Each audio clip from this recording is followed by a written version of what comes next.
Moïse Novion, bonjour. Bonjour. Bonjour Hugues-Hector Zogo. Bonjour Maury.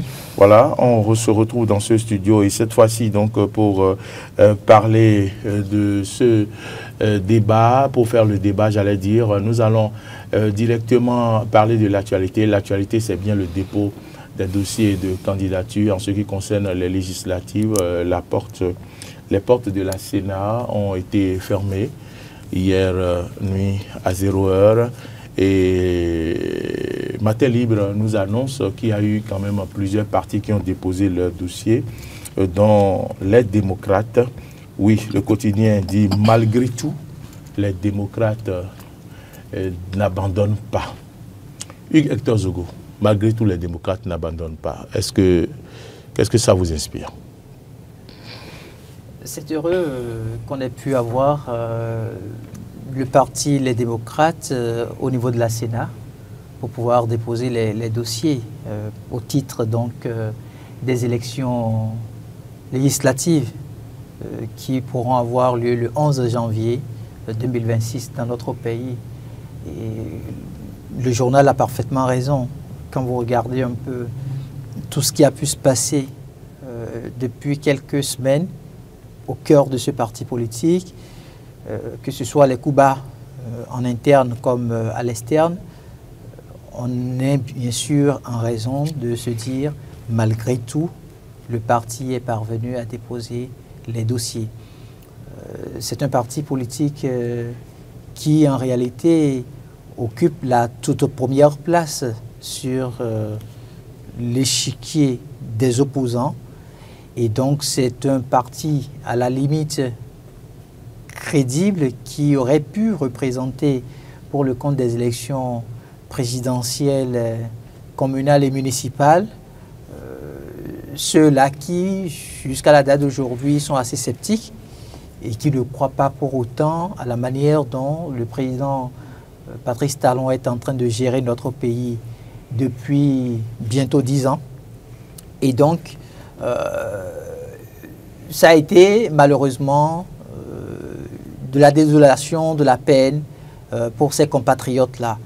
Et donc, à un moment donné, dans leur tête, ils doivent pouvoir être en train de se poser la question de savoir est-ce qu'on va encore assister à un autre scénario qui puisse empêcher ce parti politique-là de retrouver, pourquoi pas, ses élus pouvant siéger à l'Assemblée nationale au titre de la 10e mandature. Donc, je suis heureux, je suis vraiment heureux de me rendre compte, malgré les difficultés, que le parti ait pu mettre les bouchées doubles pour se retrouver quand même à déposer les dossiers dans le temps. Une chose est de déposer les dossiers et l'autre chose maintenant, c'est que l'institution en charge d'organisation des élections dans notre pays, qu'est la Sénat, puisse parvenir à effectivement feuilleter tous les documents qui ont été déposés et apprécier si, de manière définitive, on puisse vraiment permettre au parti de prendre part aux élections ou pas. Donc on croise encore les doigts pour le parti, mais ce premier pas, c'est une victoire pour le parti parce que ce n'était pas du tout évident. Vous aviez vu, il y a eu des députés à l'Assemblée nationale qui ont siégé au nom du parti jusque-là, qui ont fait de la défection, qui ont donc déposé leur démission. Il y a des suppléants aux députés siégeant actuellement au niveau de la 9e mandature, au nom donc du parti Les Démocrates, qui se sont retrouvés également à déposer leur démission. Il y a eu également des leaders sur lesquels le parti comptait énormément, qui ont fait défection et qui ont trouvé que la manière dont les choses se déroulaient au sein de leur formation politique ne leur assurait forcément plus un avenir politique certain. Et donc ils ont rebroussé chemin. La plupart se retrouvent aujourd'hui à rallier la mouvance présidentielle. Il y en a même qui ont été positionnés par des partis de la mouvance présidentielle ça voudrait dire que, au-delà de tout, les acteurs politiques travaillent de plus en plus à leur intérêt personnel qu'au lieu de penser à l'avenir de leur formation politique. C'est pas là que vous chutez. Oui. Moïse Novillon, vous avez écouté Hugues Hector Zogo, vous avez lu, vous avez vu le titre ce matin de ce parti politique. Oui, qu'est-ce que vous en dites? Oui, à la suite de mon confrère Hugues Zogo qui a bien présenté la situation, je suis tout à fait d'accord que le titre là n'est pas anodin. Les démocrates s'accrochent malgré tout, parce que nous nous souvenons de tout ce qui s'est passé jusque-là au sein de cette formation politique disqualifiée par rapport à la présence à l'élection présidentielle de 2026 et recalée pour les élections communales de janvier 2026 également. Absolument. Et donc on pouvait se dire au regard de cette situation, deux échecs qui ne sont pas des moindres quand même pour le parti qui se réclame le plus grand et qui représente effectivement l'opposition politique, bien sûr. Et donc, ces deux échecs auraient pu émousser les ardeurs, en plus des défections, des départs, des pas moindres. Il y a des parlementaires, des députés parmi les leaders et les cadres de cette formation politique qui sont partis. Oui. Et donc, on pouvait se dire peut-être que ça va émousser les ardeurs, mais ils ont trouvé les moyens, les voies et les moyens de rassembler encore le peu d'énergie, de ressources et de force qu'ils ont pour pouvoir se porter candidat pour les élections législatives. On espère que cette fois-ci va être la bonne, parce que c'est moins harassant que les communales, par exemple. Cette fois-ci, c'est pour 109 places.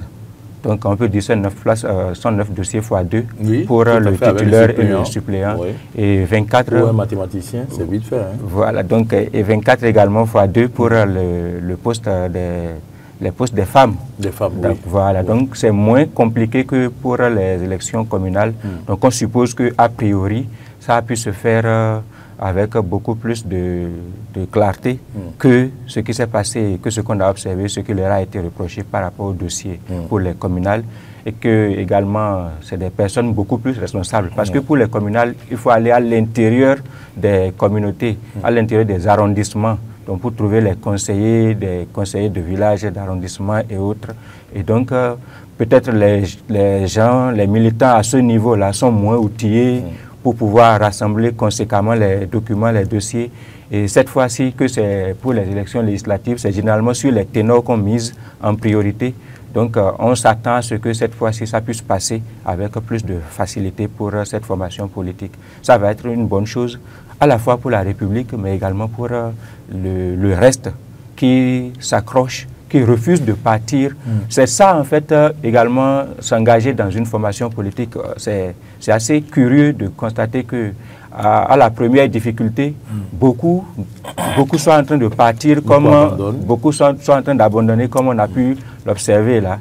Mais c'est ceux qui tiennent, vaille que vaille, ceux qui tiennent malgré tout et qui sont en train de faire le pas qui a connu son apogée ou bien qui a été bouclé hier parce que la Sénat, le dépôt des dossiers, c'était du 15 au 19 novembre. Donc hier à minuit, à 0 heure, donc le dépôt des dossiers a été bouclé. Ceux qui ont fait ce pas-là, ceux qui sont restés dans la marche pour que cela soit, cet aboutissement puisse intervenir, et il faut leur reconnaître ce mérite-là, de s'accrocher malgré tout.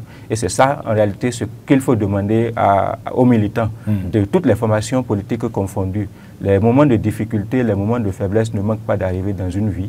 Et quand on est un militant aguerri, assermenté, on sait qu'il faut pouvoir rester fidèle aux idéaux du parti, surtout quand ce sont des idéaux qui priment et non des intérêts personnels.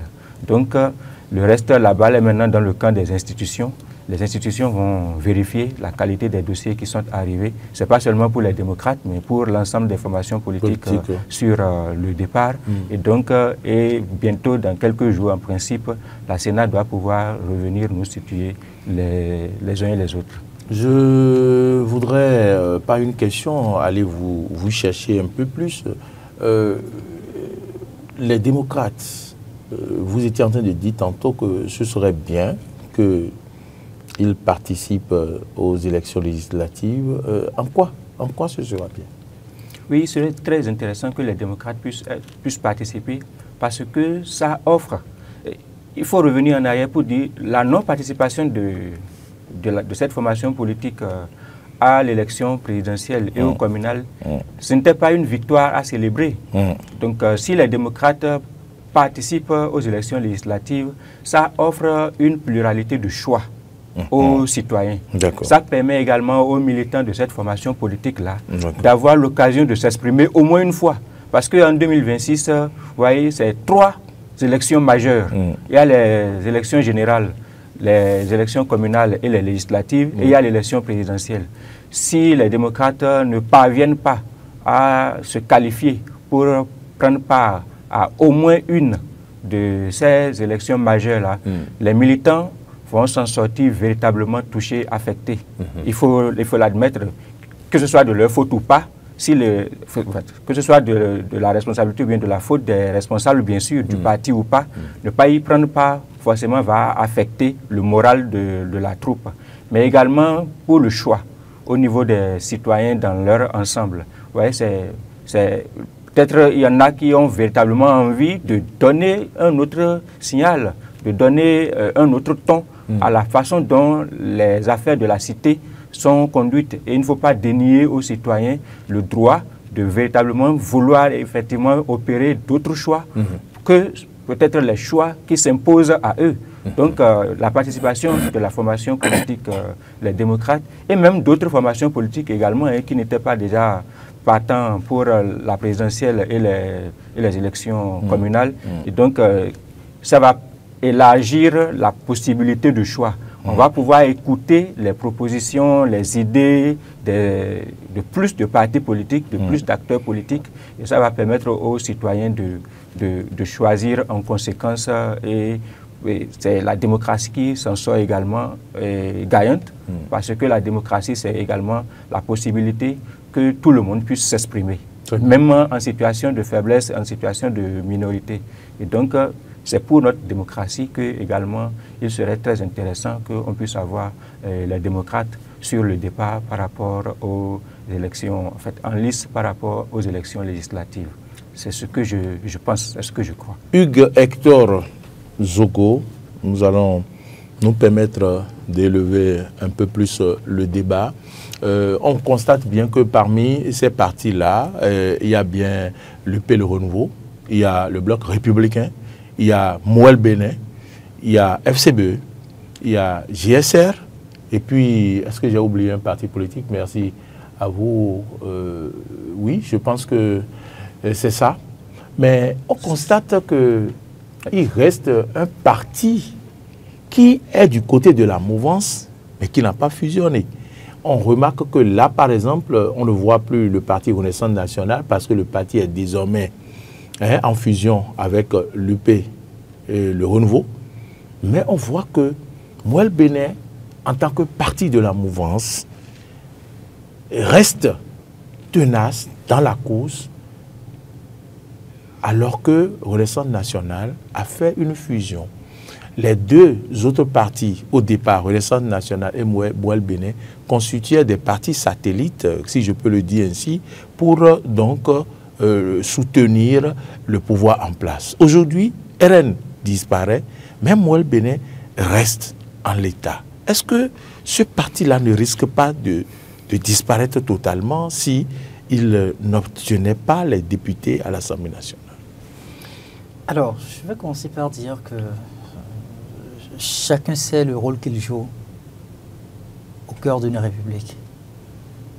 C'est une formation politique qui est enregistrée au niveau du ministère de l'Intérieur.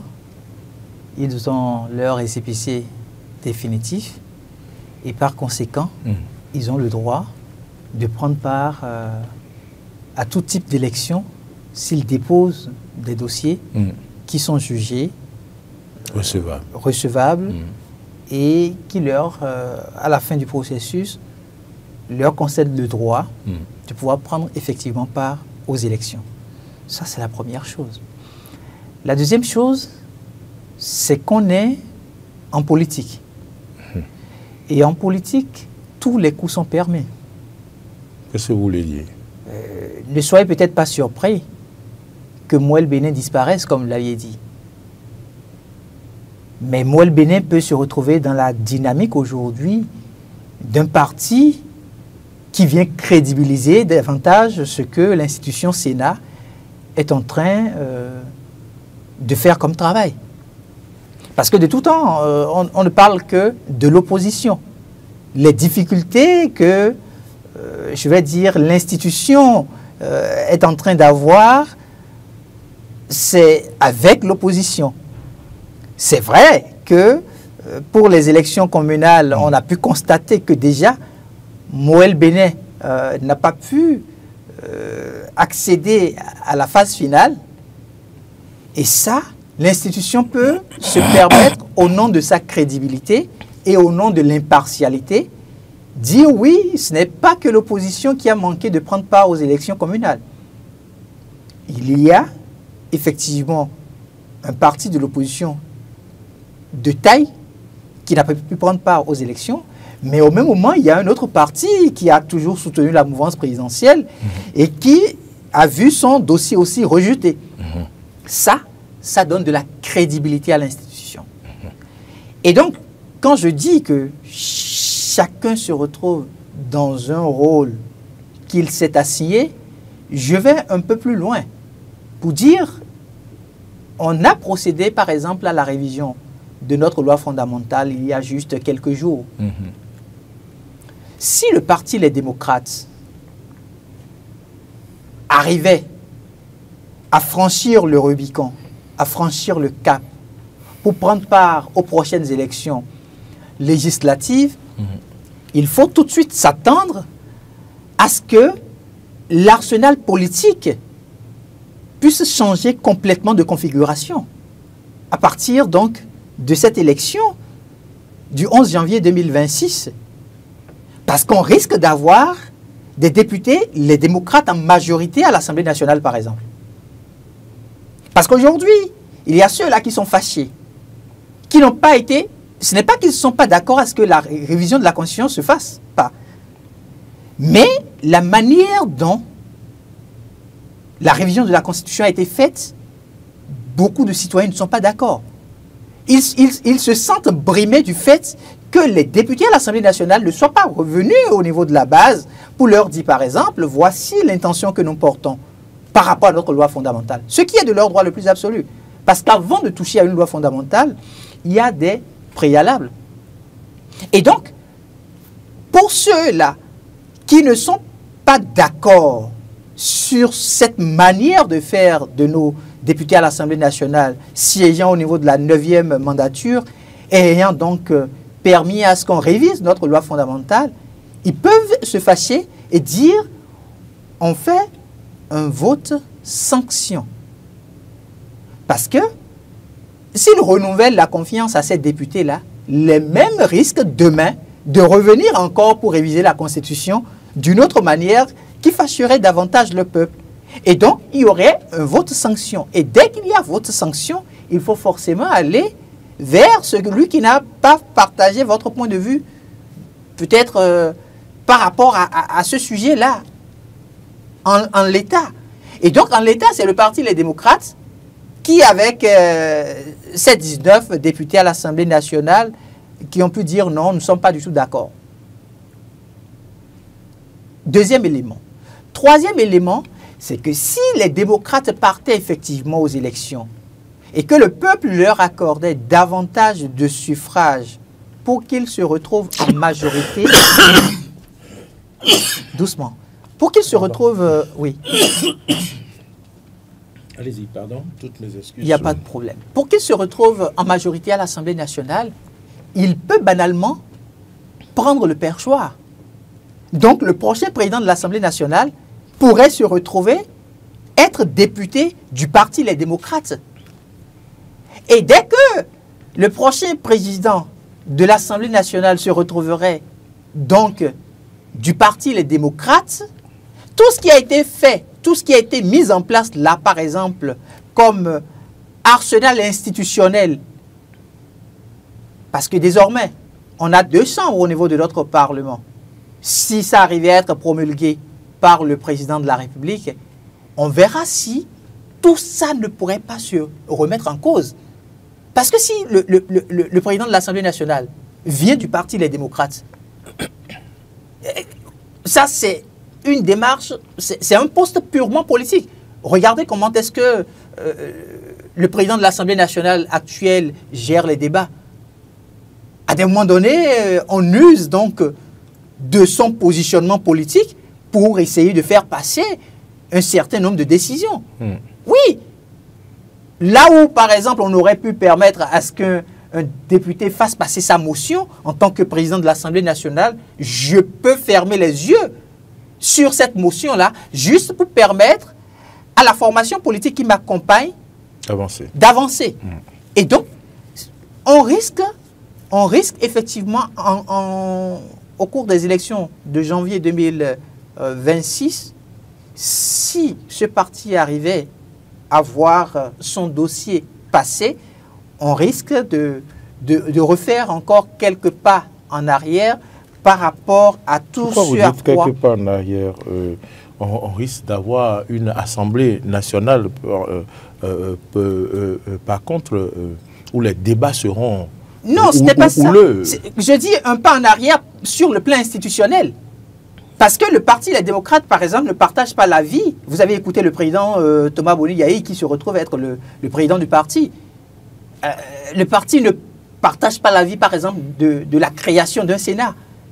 Et donc, si le parti se retrouve majoritaire, l'une des premières choses à faire, c'est de rebondir sans aucun doute sur cette décision-là. Parce que là, on est dans un schéma politique. Et c'est en cela que la crédibilité de la Sénat est en jeu. Mais en ce moment, le Sénat aura son mot à dire puisque c'est voté. Juste là, ce n'est pas encore promulgué. Oui, mais ce sera promulgué. Et si eux, ils siègent et ils veulent donc remettre en cause, vous connaissez les attributions du Sénat. Oui, on connaît... C'est pas sûr que ça passe. On connaît certes les attributions du Sénat, mais attention, la configuration de l'Assemblée nationale, si on a plus de députés, en tout cas si on a des députés de l'opposition majoritaire, mais il y aura à la limite un blocage institutionnel. Parce que le Sénat et puis le gouvernement diront pratiquement la même chose. Les questions de trêve politique ne pourront pas tout de suite rentrer en jeu. L'opposition voudra donc dicter aussi sa loi. Donc pour moi, la crédibilité de la Sénat est en jeu. Cette fois-ci, c'est plus en jeu. C'est plus en jeu parce que même si on arrive à constater qu'il y a des irrégularités au niveau des dossiers du parti Les Démocrates, il faudra que ce soit des éléments qui puissent effectivement convaincre les populations.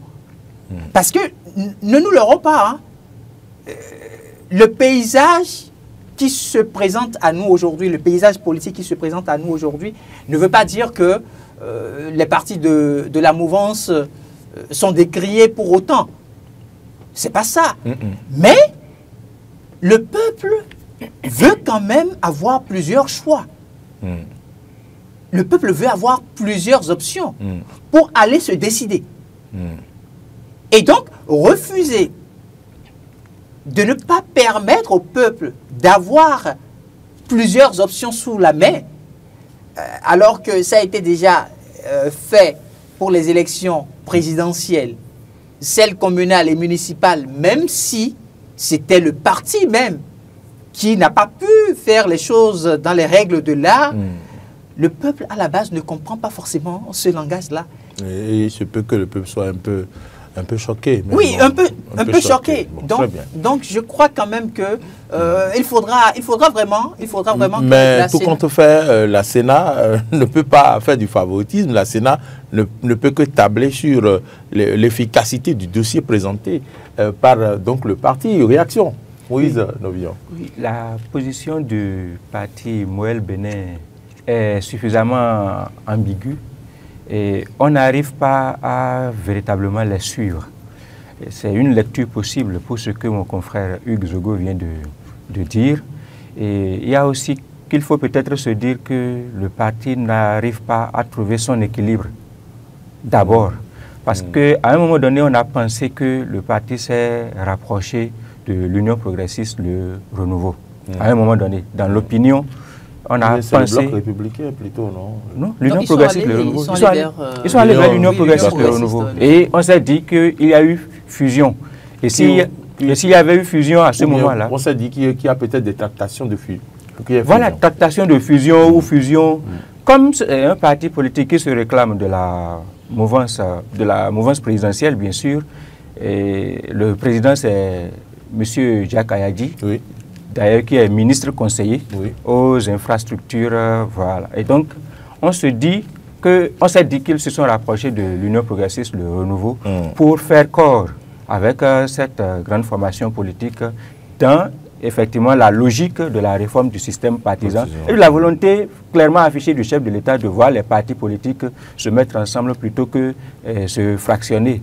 Donc, on a d'abord fait cette première lecture et si quelque chose ne nous a pas véritablement échappé, dès qu'il s'est agi tout à l'heure même de commencer par faire les tractations pour les élections de 2026, on a cru lire quelque part qu'il y a eu une sorte d'entente nouée également avec le parti Foscori.Bénin émergent. On a cru lire rapidement quelque chose comme cela, c'est passé très vite, mais il m'a semblé avoir lu dans un journal ou sur les réseaux sociaux et avoir même vu de clichés, d'images, que le président Jacques Ayadi est allé rencontrer le secrétaire exécutif national et candidat du parti Foscori, un Bénin émergent, dans la perspective de bien évidemment mutualiser les efforts, les forces par rapport aux élections en perspective.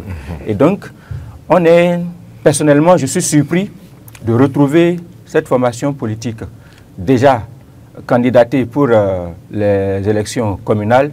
Évidemment, ils n'ont pas pu suivre la marche et ils ont été purement et simplement disqualifiés. Et là, ils viennent de se lancer encore dans la course pour les élections législatives. Quel est le rôle qu'ils entendent, qu'ils jouent effectivement? Qu'est-ce qu'ils poursuivent? Qu'est-ce qu'ils recherchent? C'est difficile à dire. Et c'est ce qui permet de faire toutes sortes d'analyses, de faire des sous-entendus, comme mon confrère vient de le faire. Est-ce que ce n'est pas éventuellement pour être là et vous n'avez pas oublié. Vous voulez dire qu'ils sont là pour embrouiller les cartes? Pour embrouiller, j'ai du mal à le dire expressément comme cela, mais c'est ce qu'on peut dire. Parce que n'oubliez pas, avec le PRD, si je ne suis pas en train de dire une bêtise, je pense que c'était bien évidemment en 2019 pour les élections législatives de 2019 avec tout le lot.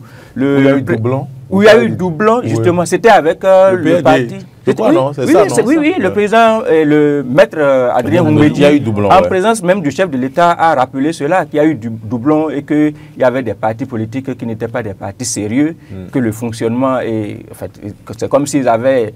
Le parti a servi à disqualifier un concurrent qui était de l'autre côté, qui avait un dossier qui s'est retrouvé encore de l'autre côté. On ne savait pas à qui... En fait, est-ce que c'est un militant de deux formations politiques? Et ça, en fait, avait disqualifier le PRD dans le temps.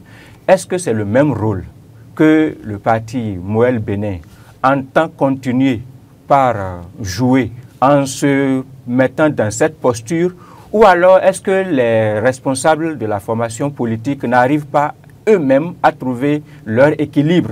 Et donc, quand une échéance arrive, ils réfléchissent, ils disent, bon, il faut qu'on parle de nous. Et donc, ils se présentent. Parce que la dernière fois, les démocrates ont permis de savoir ce qu'on a reproché. Les autres ont dit que c'est un panier de reproches qu'on avait dû retourner à Moël Bénin. Et donc, vous imaginez, c'est comme s'il y a de l'impréparation, c'est comme si, bon, ils accompagnaient les autres pour qu'on puisse être en train de dire Moël Bénin, Moël Bénin. Est-ce que c'est comme cela qu'ils vont rouler, qu'ils vont fonctionner jusqu'à ce qu'ils retrouvent leur équilibre? Bon, nous sommes des observateurs, nous serons en train de les observer. Les militants également, s'ils se plaisent dans un jeu pareil, bon, ce sont les responsables qui seront. On n'a pas de leçons à leur donner. Nous faisons les observations et nous commentons ce que nous observons. Pour ce que à moins que les responsables de la formation politique ne s'expriment et ne s'expliquent davantage, on a du mal à percevoir où est-ce qu'ils veulent aller, où est-ce qu'ils amènent leurs militants, quels sont les rôles qu'ils entendent jouer. Formation politique, effectivement, c'est la conquête du pouvoir, essentiellement, mais dans les postures qui sont leurs, la façon dont ils s'y prennent, est-ce que véritablement ils ont envie de conquérir le pouvoir? Et je ne sais pas, je n'ai pas toutes les tests en termes de réforme du système partisan à l'esprit, mais je pense qu'en principe, quand vous êtes une formation politique et que vous n'avez pas pu vous représenter dans les instances de gestion, de décision, c'est-à-dire ni au Parlement, ni dans les conseils communaux, suivant deux échéances, deux passations aux élections. Normalement, vous disparaissez. Oui, normalement. Donc, je pense que Moël Bénin était dans la course en 2019. Moël Bénin n'a pas pu enlever de mandat. En 2020, si je ne me trompe pas, Moël Bénin n'a pas pu enlever de mandat. En 2023, Moël Bénin n'a pas pu enlever de mandat. Est-ce que Moël Bénin continue d'exister régulièrement et correctement? Moi-même, je me donne en même temps un travail de recherche à effectuer. Mais le constat qu'on fait, c'est qu'on n'arrive pas à les suivre. Et il serait très intéressant que les responsables de la formation politique situent l'opinion publique en général et les militants également, parce que ce n'est pas évident que les militants même arrivent à comprendre comment ça se passe pour que chaque fois le parti se mette dans une posture aussi délicate, critiquable, et qui ne laisse la porte ouverte à tout ce qu'il peut y avoir de conjectures, de sous-entendus également. Vous voyez, dire par exemple que le parti a servi à disqualifier le PRD en 2019, ce n'est pas agréable à entendre. Maintenant, est-ce qu'on a un autre moyen de le dire? Est-ce qu'on a d'autres mots? Est-ce qu'on a d'autres raisons de ne pas le dire? C'est compliqué. Parce qu'au moins, le PRD a fait ses preuves.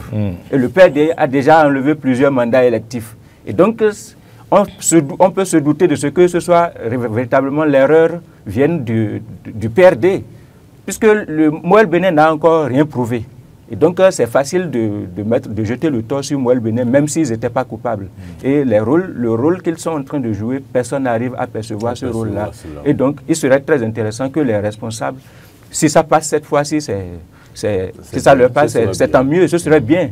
Mais ce serait quand même également très élégant que les responsables de la formation politique situent l'opinion et également leurs militants par rapport au rôle et aux ambitions qu'ils ont concrètement à se mettre dans cette position-là. On comprend bien à travers votre intervention qu'après ces élections, lorsque le parti n'aurait pas brigué de siège à l'Assemblée nationale, il va disparaître. Tout simplement. Alors, nous avons remarqué également parmi les partis qui ont déposé les dossiers, un autre parti, GSR de Vissé Togbé, qu'on n'a pas vu du tout jusque-là, mais qui hier s'est rendu bien sûr à l'Assemblée, s'est rendu à la Sénat pour donc déposer son dossier pour l'élection législative. Vous m'excuserez pour la question. Est-ce que ce parti-là véritablement n'a pas voulu qu'on parle un peu de lui pendant cette dernière phase, ou bien réellement ce parti est parti pour participer aux élections législatives? Je pense que GSR s'est souvent illustré comme formation politique proche de l'opposition, généralement. C'est ce qu'on a observé dans les prises de parole, les prises de position de son président en la personne de M. Antoine Vissé Togbé. Donc, est-ce que ce n'est pas l'un des partis qui ont fait, comment vous appelez ça, les partis qui se sont mis ensemble entre-temps avec NFL.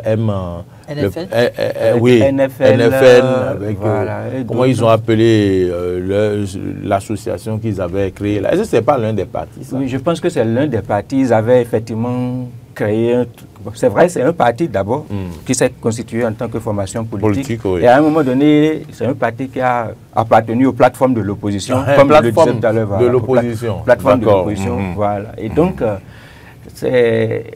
c'est vraiment une surprise de les voir maintenant prétendre participer aux élections législatives alors qu'ils ne se sont pas prononcés quand il s'était agi de l'élection présidentielle. Est-ce que ce n'est pas le patron de ce parti qui a été reçu sur l'entretien du dimanche chez nous? Bien sûr. Est-ce que vous nous suivez? Oui, bien sûr.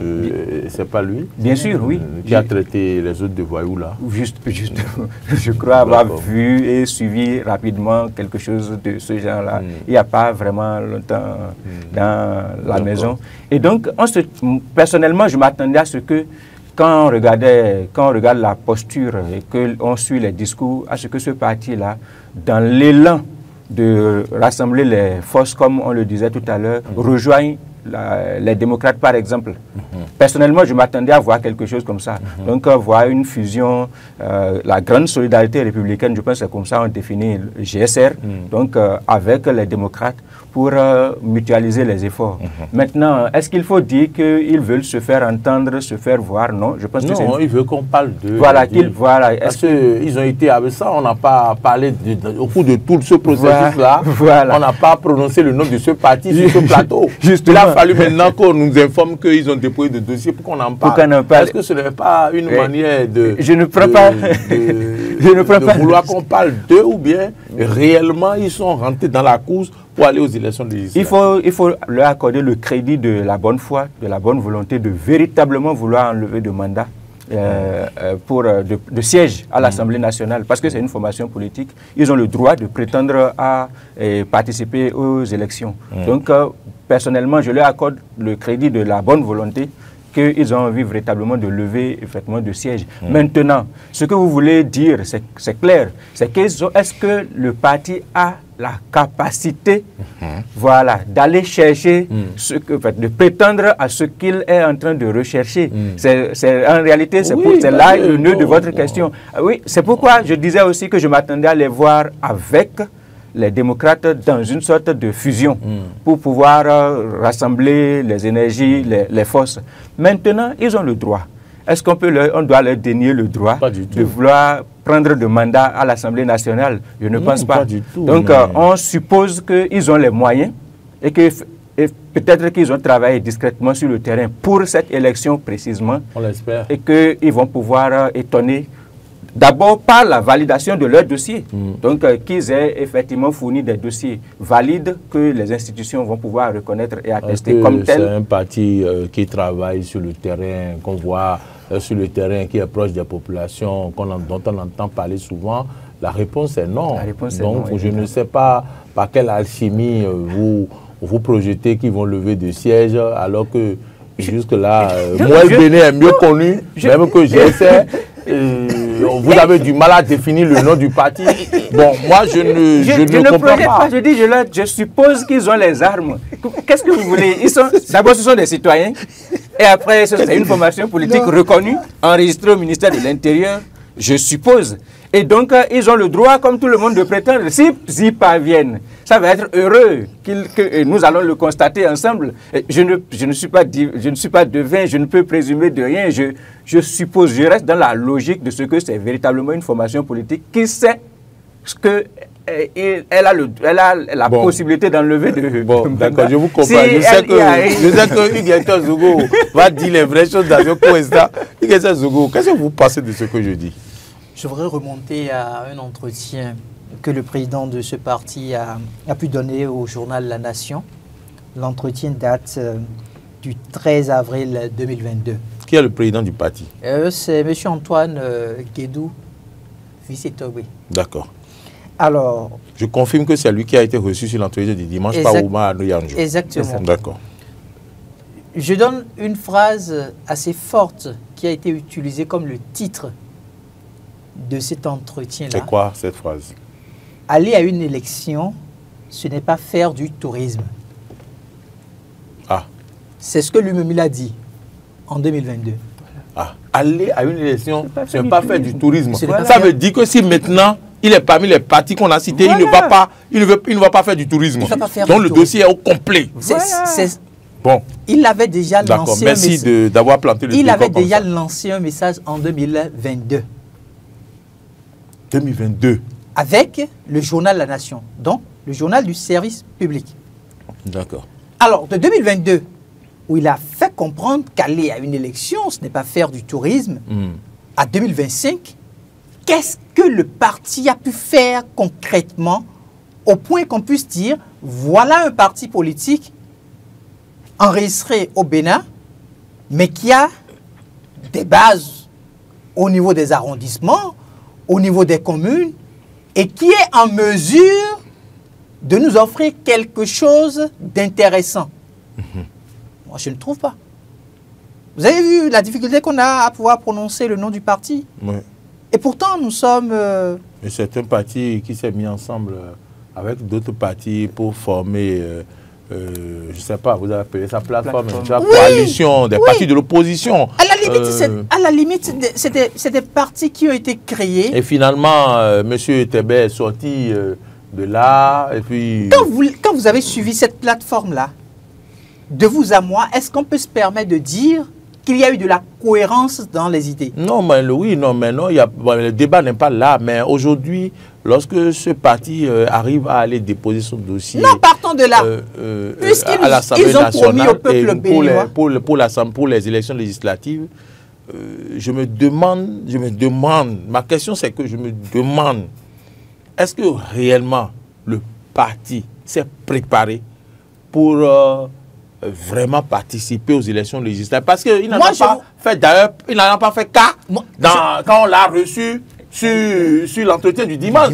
Il n'en a pas fait cas, il n'a pas dit que son parti va participer aux élections législatives, parce que moi j'ai suivi toute l'émission. Vous ne savez pas si c'est au lendemain de l'enregistrement qu'il a décidé. Maintenant je demande, est-ce que le parti veut nous distraire ou bien veut se servir des journaux pour qu'on rappelle que ce parti existe, ou bien réellement ce parti-là a constitué un dossier en bonne et due forme et à les déposer? Je suis en train de vous donner des éléments factuels. Parce qu'on a vu des, comment vous dites, des plaisantins. Pour les élections présidentielles, on a vu des plaisantins, des duos qui sont allés jouer à quoi là, et on les a cités parmi les gens. En fait, je suis en train de vous donner des éléments factuels. Je suis parti d'un grand ensemble où ils ont fait comprendre au peuple béninois qu'ils vont nous faire vivre l'alternance au pouvoir. Ils ont décrié par tous les mots possibles que le président Patrice Talon gère très mal le Bénin. Vous utilisez le mot M-O-T-S et M-A-U-I-S. Les deux. Et donc, quand vous dites ça à un peuple, le peuple est debout et vous attend. Mais vous avez de mal à pouvoir installer des, comment on appelle, des coordinations communales. Celle de coordination. Vous n'en avez pas. Où est-ce que vous avez entendu une coordination de ce parti-là mener une action? Quelle est en fait... On parlait de cadre de concertation. Quelle est l'animation des partis de l'opposition? C'est-à-dire que si dans cet ensemble de cadres de concertation, ils n'ont pas pu offrir quelque chose d'intéressant au peuple béninois, ce n'est pas quand le parti s'est retrouvé pratiquement seul qui va nous offrir quelque chose pour les élections à venir. Non, le Bénin en fait, quoi qu'on dise, est arrivé à une étape où on ne doit plus se permettre de laisser certaines personnes se moquer de notre intelligence. Bon, est-ce qu'on va dire moquer, de laisser certaines personnes nous distraire? Oui, pour moi... Là, nous, on met le cap sur le développement, donc nous, on n'a plus besoin de distraction. Le président Patrice Talon a travaillé. Il a permis à ce que le pays connaisse de transformation. Alors, là, vous commencez la talacon, là. Vous êtes en train de faire la talacon. Vous étiez là tout à l'heure quand je positionnais les démocrates à la tête du Parlement béninois. Vous n'aviez pas réagi. Comment? Mais pourquoi ça vous gêne alors que je vous parle? Non, mais les démocrates ne sont pas encore à la tête, non? Mais pourquoi ça vous dérange que non, ça ne me dérange pas. Je remarque juste que vous êtes en train de faire la talacon. Non, ce n'est pas de la talacon. Je suis dans du factuel. Ah, d'accord. La cité ministérielle, par exemple, qui existe aujourd'hui au Bénin, ce n'est pas moi qui l'ai construite. C'est le président Patrice Talon, à travers son gouvernement, qui l'a offert au peuple béninois. D'accord. Vous n'êtes pas fier de voir ça? Non, ce n'est pas du talacon, donc d'accord. Non, donc, En fait, ça m'embête un peu toutes les fois où on a l'intention de saluer le mérite du gouvernement.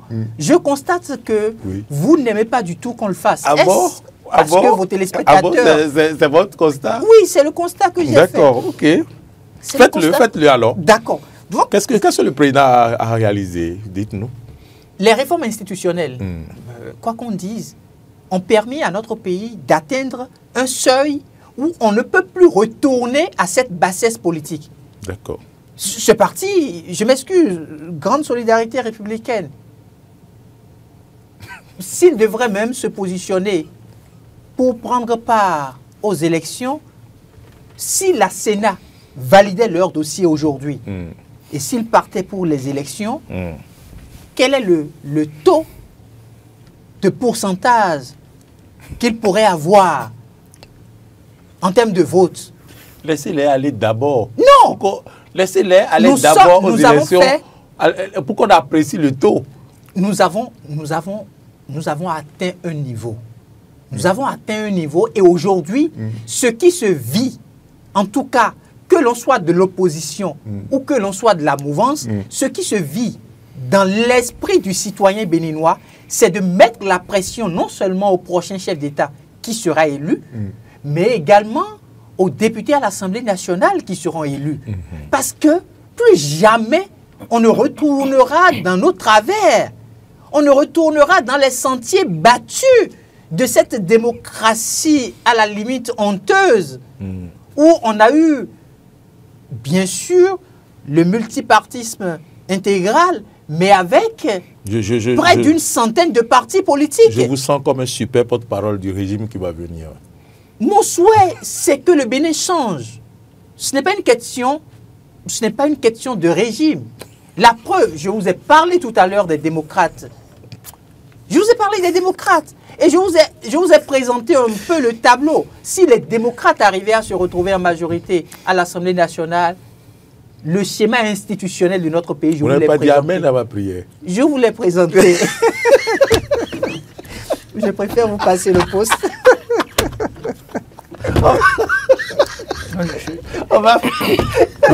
Je comprends.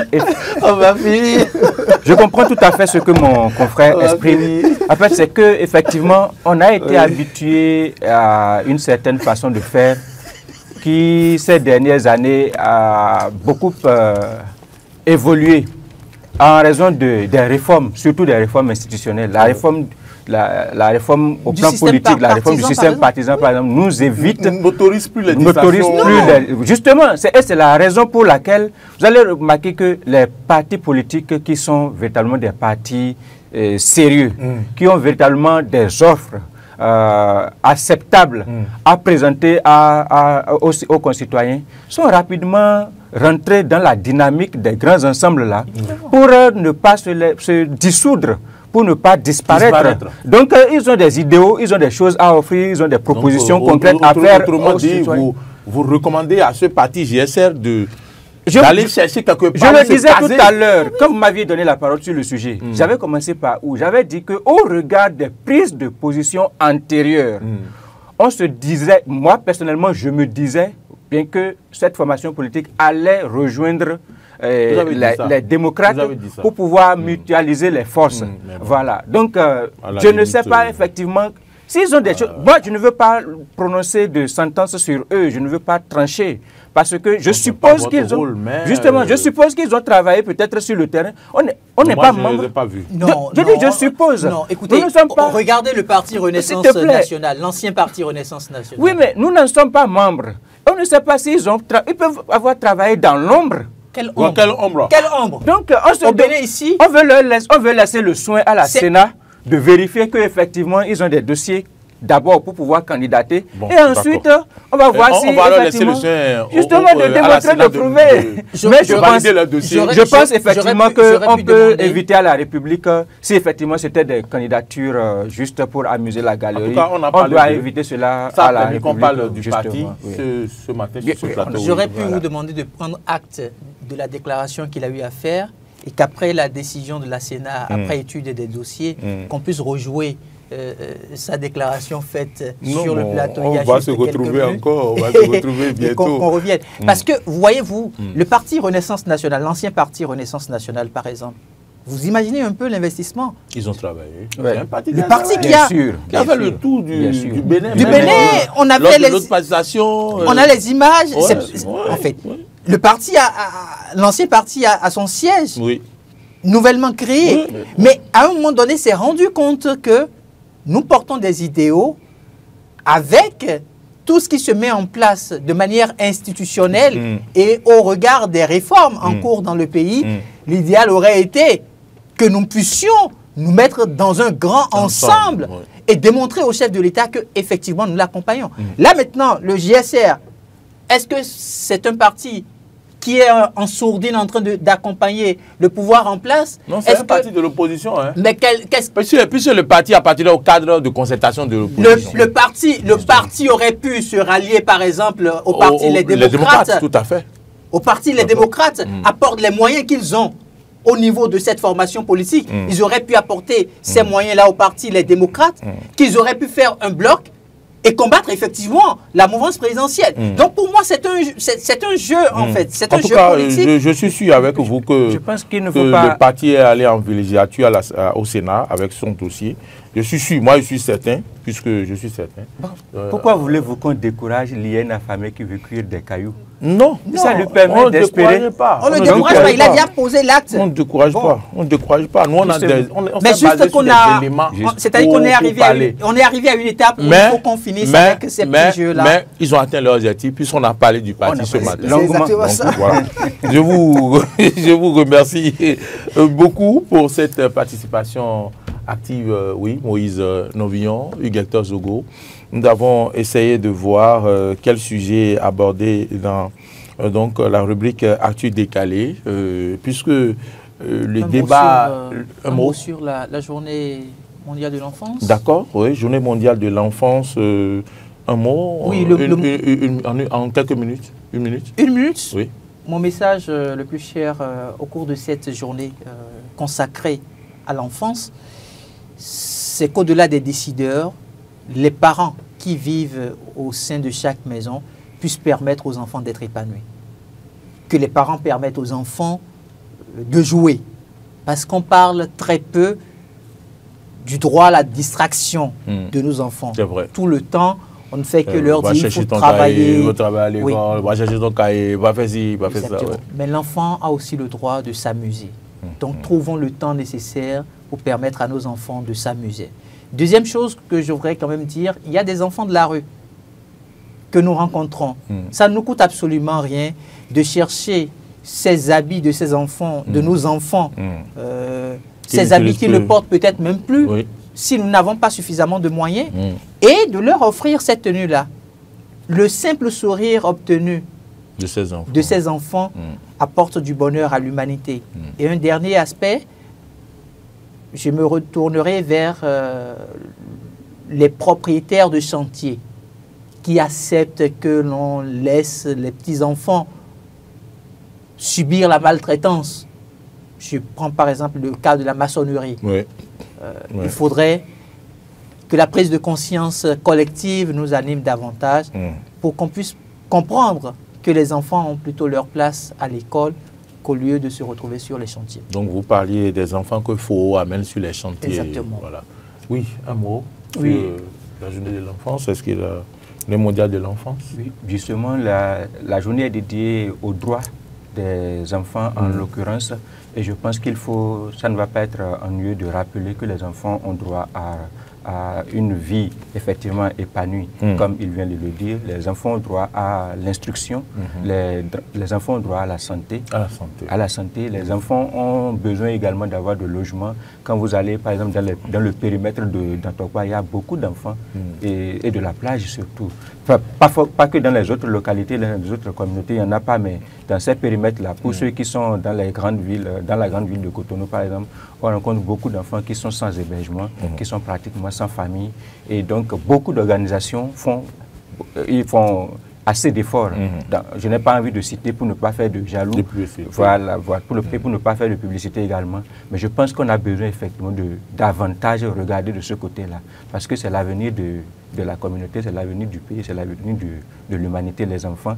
Et donc, il faut veiller à ce que ces enfants-là puissent se retrouver et intégrer des familles, pour qu'on puisse les récupérer, les loger, les nourrir, les instruire, pour que la société également puisse en sortir véritablement bénéficiaire à court, à moyen et à long terme. On remercie aussi le ministère des Affaires sociales de notre pays, qui fait énormément pour les enfants. Merci à vous donc pour vos messages de cette journée mondiale de l'enfance qu'est le 20 novembre. Merci à vous, chers analystes politiques, pour ces mots forts utilisés donc. Votre pensée à l'endroit des enfants, mais également on salue tous ceux-là qui ont compris qu'il faut aller au secours de ces enfants orphelins également, à travers les dons dans les orphelinats, tout ce que vous faites. Voilà, les enfants, quand on leur fait du bien, ce n'est jamais perdu. Continuez, ne baissez pas les bras.